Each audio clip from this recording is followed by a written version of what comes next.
welcome to the news break. I'm Catherine Valdez with the University Times. Today we start off with a COVID-19 case reported in the Cal City LA dorms.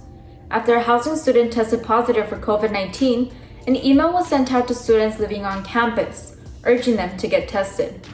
In the email, housing officials explained that the student was believed not in direct contact with anyone on campus. Cal City LA has reported 83 cases from its campus community. That's according to the New York Times. The University Times requested information but did not hear back. As students continue online for the fall semester, some learn to adapt, while others are still finding it challenging. The UT spoke to social work major Magali Lopez, who noticed her motivation significantly dropped with virtual classes. For Lopez, sitting in a classroom alongside her classmates was enough to stimulate her mind. Professors are trying their best to make their courses more interactive with discussion boards on Canvas, but some feel it isn't working. Ivan Kobian, a pre-psychology major, feels he's losing touch with what it's like to engage in a real conversation. Some students see the benefits of virtual instruction. They say it's helping them rest, spend time with family, and work on their homework on their own time. Students not only lost their ability to learn in person, they also lost motivation. Ricardo Manguia, a computer science major, said his life has become a repetition with virtual learning. In the story, Manguia says he wakes up, Zooms, eats, Zooms, and sleeps. Other students just don't have an environment where they can learn. Natural science major Marisol Arellano explained how her situation revolved around helping her mom around the house. Taking on this new responsibility, Arellano is unmotivated to do her online assignments. Fries, the director of counseling and psychological services, suggested students who have issues with motivation would benefit from identifying the root of the problem to address it and focus on living a value-driven life. If you are a student who is feeling unmotivated, CAPS offers counselor consultations, workshops, and support groups. To make an appointment with a CAPS counselor, students can call 323-343-3300.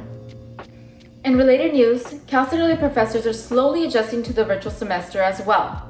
Professors have started preparing for a full virtual semester by attending online seminars. Some even bought themselves a desk and changed their internet plans. Longtime professors redesigned their courses. Tanya Kane-Perry, a professor in the Department of Theater and Dance, has over 20 years of experience teaching. She found it very difficult to redesign her performing arts class into an online course. Perry added how important teaching an acting class in person with her students is. Despite events being canceled and remote courses, the Department of Theater and Dance is bringing 4 live productions to audiences this semester. With the help of the department chair, Meredith Greenberg, this will be the first time cast and staff members will perform live from the comfort of their homes. In order to create the image of actors being in the actual scene, they will be using a software called Open Broadcaster to manipulate the background. Greenberg felt it was important that the theater students had the chance to perform despite the unprecedented times. All plays will be free and reservations are available for the first play, The Curious Incident of the Dog in the Nighttime. The schedule can be found on the Cal City LA or university website. Virtual classes and loss of motivation is not the only thing students had to worry about this semester. Some had to find a place to live. When Leon Teferica, a sophomore majoring in political science, was kicked out of the dorms in late March, he called the only person in Los Angeles who could possibly help him, his former professor. When Weke Guerre, Pan-African Studies professor, heard about Teferica's situation, he immediately picked him up and let him stay with his family. Taking a 36-hour flight back to Zimbabwe was not an option for Leon Teferica. Neither could he afford it. Weke Guerre's culture does not permit him to turn a blind eye to the challenges of people that he considers family, so he knew he had to help.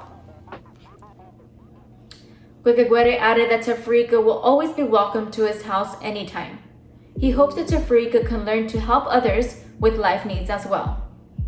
And that's all we have for you today. This has been the News Break. I'm Catherine Valdez with the University Times.